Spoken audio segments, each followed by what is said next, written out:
E aí, pessoal, beleza? Tranquilo? Vamos dar continuidade aqui aos nossos estudos no nosso curso PCI para a disciplina de Direitos Humanos, sempre reforçando o quão honrado eu fico de entrar na sua casa para a gente bater um papo aí a respeito dessa disciplina que tem caído cada vez mais em concursos públicos. Para a lousa que nós vamos começar uma nova temática. A temática da nossa seguinte aula é Vertentes de Proteção dos Direitos Humanos. Vocês vão ver, pessoal, que a partir de agora eu já estou começando a especializar a disciplina de Direitos Humanos. Assim, dar um caráter procedimental, metodológico para a disciplina de Direitos Humanos. Tá? Não que antes eu não estivesse fazendo, mas antes eu estava fazendo por uma análise de cunho muito mais sociológico, filosófico. Agora, a gente vai começar a usar termos próprios dos direitos humanos. Então, o tópico, a gente começa nessa nossa aula com vertentes de proteção, tá bom? O objeto do nosso estudo aqui vai ser vertentes de proteção. E quando nós falamos de vertentes de proteção, vou trocar a caneta. Ó, são três as vertentes de proteção dos direitos humanos, tá bom? Uma primeira vertente, nós estamos falando dos direitos humanos estricto sensu. Depois eu vou colocar os conceitos, tudo bem, pessoal? Fiquem tranquilos. Primeiro nós temos numa vertente os direitos humanos estricto sensu, tá? Numa segunda vertente, nós temos o direito humanitário.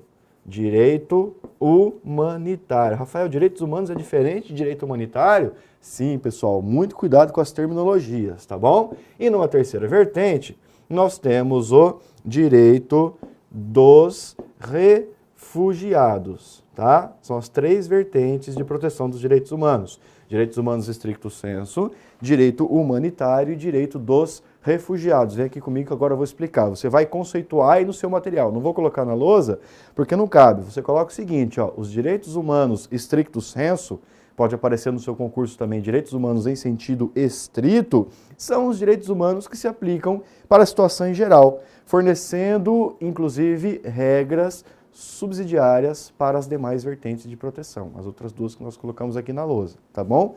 Então, os direitos humanos estrito sensu, também conhecidos como direitos humanos em sentido estrito, são os direitos humanos aplicados à situação em geral, sem qualquer especialização. Vocês vão ver que as outras vertentes são vertentes aplicadas a situações especializadas. Então você destaca uma parte dos direitos humanos, especializa uma parte dos direitos humanos para estudar determinadas vertentes. Aqui não, são os direitos humanos estricto sensu, exatamente por isso, aplicados à situação em geral. Insisto, fornecendo regras subsidiárias para as demais vertentes. Esse sistema pode ser geral ou específico, voltado para todas as pessoas ou para grupos específicos, tudo bem, pessoal? Aqui não tem uma especialização maior em se tratando de direitos humanos. Muito embora, eu insisto, ele seja extremamente importante, porque ele vai fornecer regras subsidiárias para as demais vertentes de proteção. O que significa regras subsidiárias? Nas demais vertentes, ante a ausência de uma regra específica, você busca a normativa constante na vertente dos direitos humanos em sentido estricto. Tudo bem, pessoal? Então, esses são os direitos humanos em sentido estrito. Ok, pessoal? Uma segunda vertente, que está aqui na lousa, é a do direito humanitário. Direito humanitário. Rafael, para que se aplica o direito humanitário, que é diferente dos direitos humanos? O direito humanitário se aplica para circunstâncias de guerra. O direito humanitário se aplica para circunstâncias de guerra.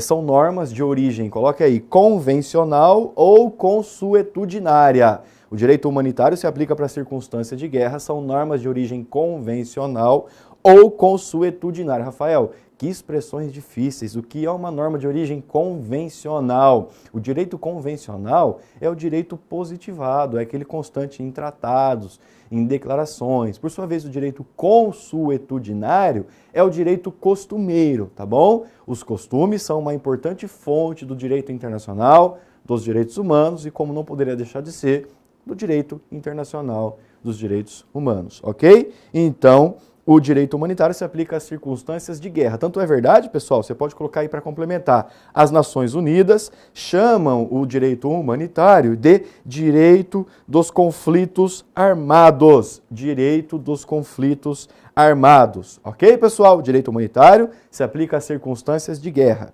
Normas de origem convencional ou consuetudinária. A ONU também chama essa vertente do direito humanitário de direito dos conflitos armados. Dica para vocês. Uma coisa que é muito comum de aparecer em concursos públicos. A pergunta no seguinte sentido. O examinador fala o seguinte. O direito humanitário proíbe a guerra. Essa afirmação é correta ou equivocada?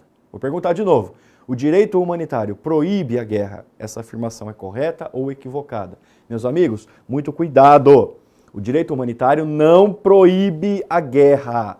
Repito, o direito humanitário não proíbe a guerra. Você sabe o que o direito humanitário tenta fazer? Tenta humanizar a guerra. Tenta criar regras mesmo para serem aplicadas numa guerra. Estou querendo dizer o seguinte para vocês, pessoal.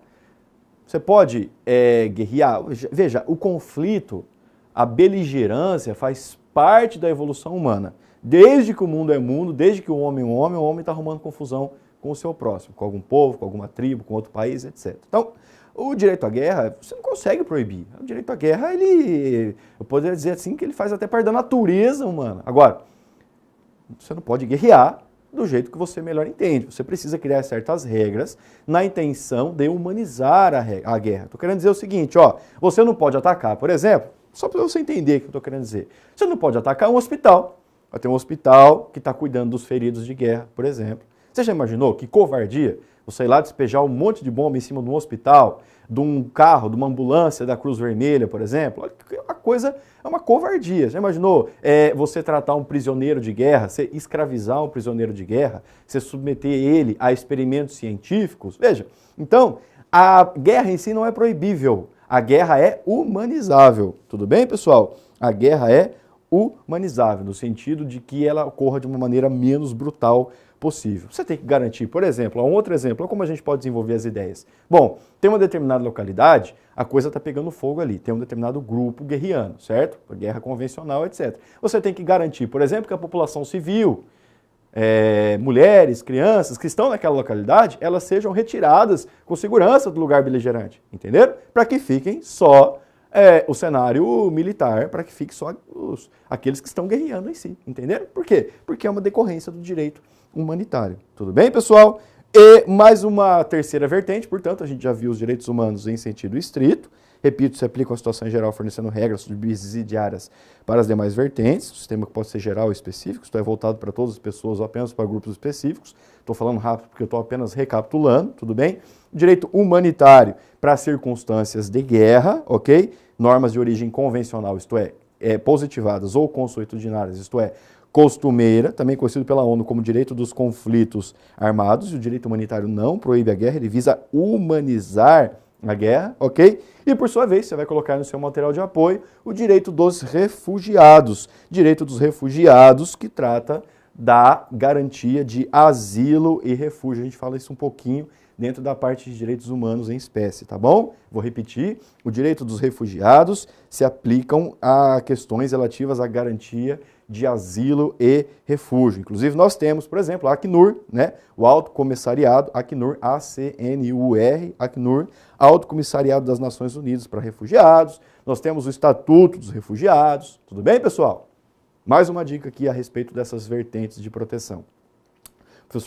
O professor Cansado Trindade, um dos grandes pensadores do direito internacional, dos direitos humanos, eles falam o seguinte, essas três vertentes, olha só, dica. O examinador adora falar o seguinte, ou você tem uma vertente ou você tem outra. Bom, quando se aplica os direitos humanos estrito sensu, não se aplica as outras vertentes. Quando se aplica os direitos refugiados, não se aplicam outras vertentes. O professor Cansado Trindade, de maneira muito sábia, fala o seguinte, essas três vertentes, elas se complementam, elas não se excluem. É possível, portanto, que em uma mesma situação incida, ao mesmo tempo, mais de uma vertente de proteção dos direitos humanos. Ok, pessoal? Professor Cansado Trindade, ele fala que essas três vertentes, elas se complementam, elas não se excluem. E em uma dada situação, é possível estar presente mais de uma vertente concomitantemente. Ok, pessoal? Tranquilo em relação a isso? Então a gente tem que dar continuidade aqui aos nossos desenvolvimentos procedimentais a respeito dos direitos humanos. Então eu falei a respeito das 3 vertentes de proteção: direitos humanos estrito sensu, direito humanitário e o direito dos refugiados. Eu quero ir na lousa agora, pessoal, para subdividir o direito humanitário. Então, o que eu quero fazer? Vem comigo na lousa que eu vou explicar para vocês. Olha só, como a gente vai verticalizando os nossos estudos. Acabei de falar que são 3 vertentes, certo? Os direitos humanos estricto sensu, o direito humanitário e o direito dos refugiados. Ok, pessoal? Pois bem, o direito humanitário, por sua vez, o direito humanitário também tem 3 vertentes, tá? O direito humanitário também tem 3 vertentes. Vamos ver quais são essas 3 vertentes? De antemão, fica comigo na lousa. Peraí, deixa eu colocar aqui, ó. Direito humanitário. Direito humanitário. Coloca assim, ó, 3 vertentes. De antemão, eu trago para vocês o seguinte, pessoal. Existem doutrinadores que falam somente em 2 vertentes, ok? Existem doutrinadores que falam somente em 2 vertentes. Não é o posicionamento ao qual eu me perfilho. Eu acho que existem 3 vertentes, inclusive o examinador já cobrou essas 3 vertentes em diferentes ocasiões. Mas, professor, eu estou lendo pelo livro do fulano de tal, e o fulano de tal fala que só tem 2 vertentes. Tudo bem, não significa que o professor esteja errado. Estou dizendo que é apenas uma divergência doutrinária, tá bom? Então, o direito humanitário tem 3 vertentes. E quais são essas 3 vertentes? Bora colocar no seu material.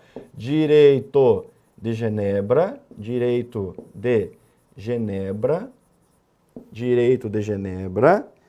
Aí a gente pode colocar aqui, ó, as convenções de Genebra. Convenções de Genebra e seus protocolos adicionais, tá? Você já vai colocando isso, direito de Genebra e seus protocolos, direito de Genebra, Convenção de Genebra e seus protocolos adicionais, perdão, direito de Genebra. Outra vertente do direito humanitário é o direito de Haia. Direito de Haia. Direito de Haia. Tudo bem? Depois eu vou falar os documentos para vocês. Ó, quem fala que só tem 2 vertentes, fala que essa segunda vertente não existiria, tá bom? O direito de Haia. A gente vai ver que ela ficou um pouco superada realmente, mas isso não significa que ela não exista ainda. Nós temos uma documentação referente ao direito de Haia, tá bom? E por fim, uma terceira vertente do direito humanitário é o direito de Nova York. Direito de Nova York. Por que é o direito de Nova York? Porque a atividade desempenhada no âmbito das Nações Unidas, cuja sede fica em Nova York. Tudo bem? Pessoal, bora lá. Vamos comigo, agora você vai complementando essa lousa. Nós falamos numa primeira análise que os direitos humanos apresentam 3 vertentes de proteção, certo? Os direitos humanos em sentido estrito, os direitos humanos, tá? O direito humanitário e o direito dos refugiados. Então a gente fez um primeiro corte. Agora a gente está fazendo um segundo corte. Eu estou pegando o direito humanitário e estou falando a respeito das 3 vertentes do direito humanitário. A gente vai ver como a gente vai aprofundando os nossos estudos. O direito humanitário se subdivide no direito de Genebra, que envolve as convenções de Genebra e seus protocolos adicionais, tá bom? Aí você vai colocar o seguinte, ó, qual que é a finalidade do direito de Genebra? Você vai colocar assim, ó, volta-se a proteção, destina-se, né, a proteção das vítimas, tanto militares quanto civis. A gente vai ver as finalidades, os objetivos das convenções de Genebra e seus protocolos adicionais, documentos esses todos devidamente internalizados pelo ordenamento brasileiro, tá bom? O direito de Genebra volta-se à proteção das vítimas, tanto militares quanto civis, ok? Colocaram isso no seu material? Agora preencham o que é o direito de Haia, pessoal, que para a parte da doutrina não seria uma vertente do direito humanitário por já estar superado. Não é o posicionamento ao qual eu me perfilo, eu insisto, o examinador já cobrou ele, esse direito de Haia em concurso público. Você vai falar o seguinte, ó, o direito de Haia visa regulamentar, trata do direito de guerra propriamente dito, tá bom? Rafael, existe um direito de guerra? Existe, pessoal, é bem legal estudar direito de guerra, viu? Para quem tenta entender como é que funcionam os conflitos aí no âmbito do direito internacional, tá? Direito de guerra é uma matéria bem massa mesmo, assim. Óbvio, você não quer guerrear, mas você quer tentar entender as regras vigentes para um estado de beligerância, tá bom? Direito de Haia é o direito de guerra propriamente dito, colacionando, né? Colacionando, você vai colocar o seguinte, colacionando a normativa que rege a conduta das operações militares, mais direitos e deveres dos militares. Ok, pessoal? O conteúdo, no geral, está nas Convenções de Haia, de 1899. Essas convenções foram revistas em 1907, tá bem? Elas também são chamadas de Convenções sobre a Resolução Pacífica de Controvérsias. Vamos colocar o nome da convenção, pessoal? Que está dentro do direito de Haia. Eu sei que vai ficar meio feio, mas eu vou puxar uma flechinha aqui, tá? Porque quando o examinador perguntou, ele perguntou esse documento aqui, ó. Direito de Haia. Direito de Haia envolve, portanto, o direito de guerra propriamente dito, ok? Colacionando a normativa que rege a conduta das operações militares, mais direitos e deveres dos militares. O conteúdo, no geral, está em 2 documentos, tá bom? As Convenções de Haia de 1899, então vamos, né? Convenções de 1899, acho que eu falei 1999, desculpa, pessoal, é 1899, ok? Revistas em 1907. Essas convenções são chamadas convenções sobre a resolução pacífica de controvérsias. Convenções sobre a resolução pacífica de controvérsias. Ok, pessoal? Vem aqui comigo. E para a gente finalizar, a terceira vertente do direito humanitário é o direito de Nova York. Você vai colocar o seguinte, como já está na lousa, né? Atividade desempenhada no âmbito das Nações Unidas com sede em Nova York, tá bom? Inclusive, em 1968, complementem aí, em 1968, a Assembleia Geral da ONU editou a resolução número 2444, 1968, a Assembleia Geral da ONU editou a resolução número 2444, tá bom? Relativa, olha do que ela tratou, respeito dos direitos humanos em período de conflito armado. Vou repetir, essa resolução, número 2444, tratou do respeito dos direitos humanos, respeito aos direitos humanos em período de conflito armado. Ok, pessoal? Beleza? Vamos descer mais um pouquinho, vamos aprofundar mais um pouquinho. Olha só como a gente consegue estudar os direitos humanos de uma maneira procedimental, como uma efetiva disciplina autônoma. Isso aqui é novo, pessoal. A doutrina não trabalhava muito com isso. Né? Então é uma conquista dos direitos humanos, você conseguir procedimentalizar ele e encontrar vertentes específicas de proteção de atuação. Para a lousa, pessoal, vamos ver o negócio? Vamos lá, então. Olha só o que eu fiz no primeiro momento. A gente está fatiando, vocês entenderam? Bom, pois bem. Primeiro, eu falei que os direitos humanos têm 3 vertentes de proteção. Os direitos humanos no sentido estrito, o direito humanitário e o direito dos refugiados. Beleza, tranquilo. Aí eu falei para vocês, pessoal, que o direito humanitário, por sua vez, se subdivide em 3 vertentes. O direito de Genebra, o direito de Haia e o direito de Nova York. Pois bem, pessoal, o que eu quero fazer agora? Presta atenção, eu quero fazer o seguinte, ó. Agora eu quero aprofundar um pouquinho no direito de Genebra. Então a gente especifica mais ainda os nossos estudos referentes a direitos humanos, tá? Então você vai colocar o seguinte, ó, direito de Genebra. Então a gente está pegando, presta atenção e fica comigo na lousa, a gente está pegando uma das 3 vertentes do direito humanitário, que por sua vez já é uma vertente dos direitos humanos, que é o direito de Genebra. A gente está pegando uma dessas 3 vertentes e está trazendo mais dados. Por que, Rafael, só sobre o direito de Genebra? Porque envolve as convenções de Genebra e seus protocolos adicionais que despencam em concursos públicos Brasil afora. Direito de Genebra. Direito de Genebra. Você vai colocar o seguinte, ó, no seu material, a menos a título introdutório. Depois a gente vai complementando com mais informações. Você vai colocar o seguinte, ó, conjunto normativo elaborado e aplicado elaborado e aplicado no âmbito, atenção pessoal, no âmbito do Comitê Internacional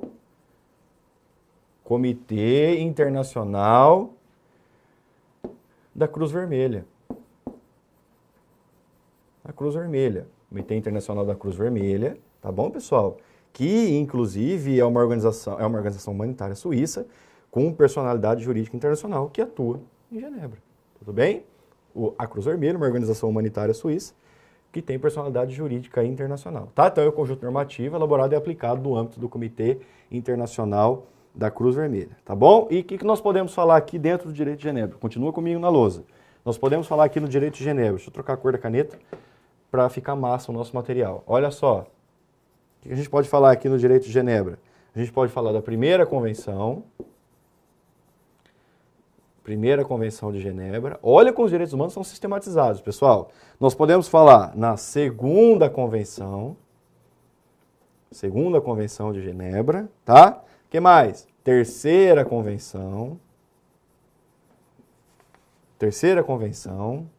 Quarta convenção. Rafael, acabou? Acabou nada, pessoal. Olha só. Protocolo adicional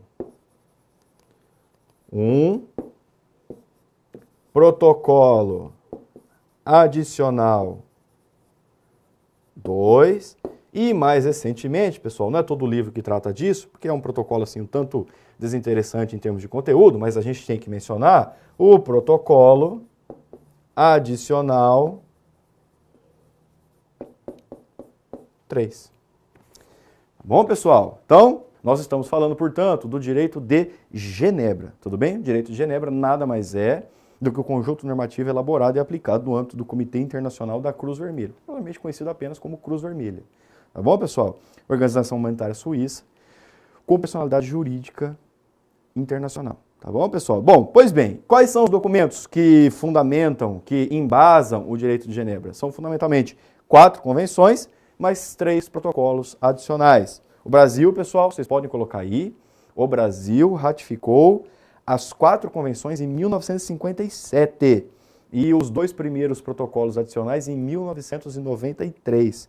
Por sua vez, o terceiro protocolo adicional foi internalizado em 2010, ok, pessoal? Então, muita atenção. Todos esses documentos estão devidamente internalizados pelo ordenamento brasileiro. A gente já vai falar daqui a pouquinho, no próximo bloco, a respeito de procedimento de internalização. Agora, você tem que entender o seguinte, esses 4 documentos estão internalizados. Repito, as 4 convenções internalizadas em 1957, 1957, os 2 primeiros protocolos adicionais em 1993 e o terceiro, mais recente, protocolo adicional em 2010. Tá bom, pessoal? Vamos lá então, você vai colocar no seu material, vem comigo, dica aqui fundamental para você. Você vai colocar o seguinte, ó, o que tem a primeira convenção. Primeira convenção, você vai dizer o seguinte, ó, do que trata a primeira convenção. Como é que o examinador, isso aqui é uma dica, tá? Como é que o examinador vai perguntar isso na hora da sua prova? Ele vai perguntar a respeito do conteúdo da convenção. Ele troca o conteúdo de convenção, é isso que ele faz. Ele fala, ó, a terceira convenção fala de uma coisa, quando na verdade o que fala dessa coisa é a primeira convenção. É sacanagem, né, Rafael? É sacanagem, eu sei, mas ele vai perguntar assim. E se ele vai perguntar assim, a gente tem que vir no rastro de fazer você matar essa questão. Tá bom, pessoal? Primeira convenção. Primeira convenção trata de feridos e doentes das Forças Armadas, em campanha. Feridos e doentes das Forças Armadas em campanha. Vem aqui, pessoal. Veja então como é que funciona. O artigo 3º da primeira convenção, por exemplo. Primeira convenção que trata dos feridos e doentes das Forças Armadas em campanha. Peguei um exemplo aqui, dentre outros possíveis, tá bom? Só trouxe para você ver como é que funciona a regulamentação. O artigo 3º da primeira convenção fala assim, ó, feridos e doentes serão recolhidos e tratados qualquer que seja a sua nacionalidade.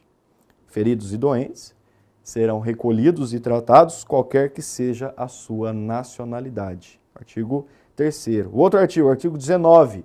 Artigo 19 da primeira convenção, que trata de feridos e doentes das Forças Armadas em campanha. Artigo 19.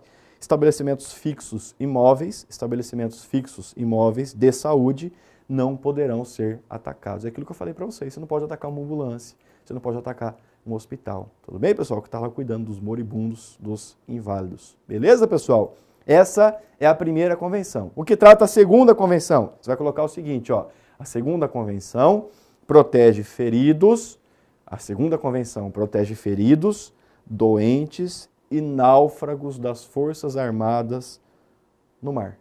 Tá bom? Então a segunda convenção protege feridos, doentes e náufragos das Forças Armadas no mar. Ok, pessoal? Ó, como é que funciona? Tem um náufrago, certo? Você atacou uma embarcação, ficou cheio de náufragos lá. Você pode simplesmente, você está lá com um submarino, você explodiu um navio, tem náufragos lá. Você pode, por exemplo, emergir com o submarino, sobe lá no casco do submarino e mata todo mundo dos sobreviventes do naufrágio. Então, ali, não, você não pode. Você tem que ter regras, inclusive, para situações de naufrágio em período de guerra. Tudo bem? Então, a segunda convenção trata de feridos, doentes e náufragos das Forças Armadas no mar. Ok, pessoal? A terceira convenção, coloquem aí, trata de prisioneiros de guerra. A terceira convenção trata de prisioneiros de guerra. Exemplo, você pode ver lá nos conteúdos, né, da terceira convenção, são proibidas medidas de represália contra prisioneiros de guerra. É óbvio, né, pessoal? Você tem que tratar o prisioneiro de guerra com respeito. Mesmo porque hoje você pode ser o aprisionador e amanhã você pode ser o prisioneiro, né? É uma regra de dois lados, né, pessoal? É uma via de mão dupla. Bom, você tem que tratar bem o prisioneiro de guerra.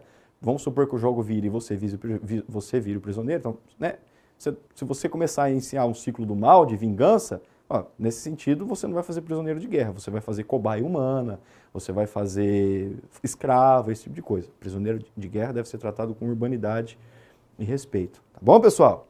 Essa foi a terceira convenção. A quarta convenção, que vai dizer respeito, vai tratar da população civil. A população civil é o tratamento. A quarta convenção se destina mais especificamente à população civil, porque as três primeiras convenções, elas têm um enfoque mais militarista, vocês viram? Uma trata dos campos de batalha, outra trata dos naufrágios, outra trata dos prisioneiros de guerra. A quarta convenção trata da população civil. Um exemplo que eu dou para vocês aqui, ó.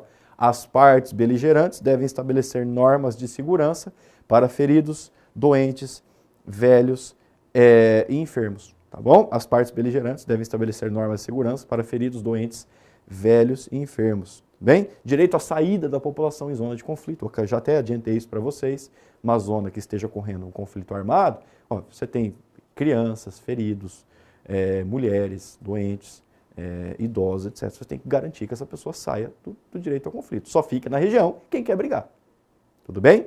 É uma normativa consagrada na quarta convenção de Genebra. Beleza, Rafael, já vimos a primeira convenção, segunda, terceira e quarta. Faltaram os 3 protocolos adicionais. Então você complementa aí no seu material. Protocolo adicional 1. O protocolo adicional 1 amplia o conceito de conflito armado internacional.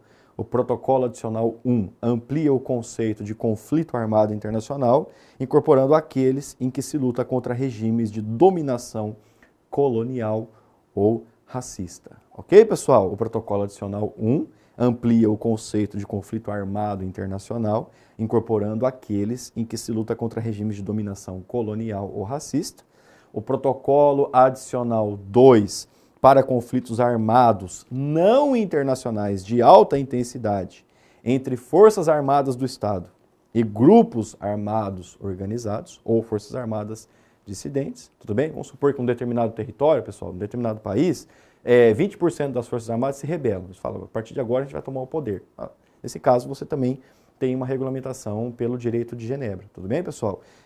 Muito embora seja um conflito armado não internacional. Protocolo adicional 2, portanto, é para conflitos armados não internacionais de alta intensidade. Entre quem? Entre forças armadas de Estado e grupos armados organizados, ou mesmo entre forças armadas de um Estado e forças armadas dissidentes. Tudo bem, pessoal? E o protocolo adicional 3, que eu já adiantei para vocês, ele trata apenas uma questão simbológica, tá? Ele vai tratar o seguinte, ó, além da cruz vermelha, você vai colocar o seguinte, além da cruz vermelha, se passa a adotar o cristal vermelho, tá bom? É um novo símbolo, uma nova insígnia, que engloba tanto a cruz vermelha quanto o crescente vermelho, tá bom, pessoal? Então vai passar a adotar um cristal vermelho que engloba tanto a cruz vermelha quanto o crescente vermelho. Rafael, o que você está querendo dizer? Ó, acabei de falar da cruz vermelha, né? Que é responsável pelas convenções de Genebra, pelo direito de Genebra, certo? Agora, cruz, né, pessoal? Cruz. O que acontece? Em países que não adotam a cruz como símbolo, etc., então você tem que respeitar. Então você tem a cruz vermelha e o crescente vermelho para países muçulmanos, tudo bem? Para países islâmicos, ok, pessoal? É o símbolo, é a lua crescente, típica da religião islâmica, tudo bem, pessoal? Então você engloba isso dentro do cristal vermelho para não dar qualquer conotação religiosa à atuação do Comitê Internacional da Cruz Vermelha. Ok, pessoal? Bom, com isso nós terminamos aí as vertentes de proteção dos direitos humanos, vimos também, conseguimos cumprir as vertentes do direito humanitário e trabalhamos um pouquinho a respeito específico do direito de Genebra. Ok, pessoal? Muito obrigado pela gentileza da sua atenção, um grande abraço.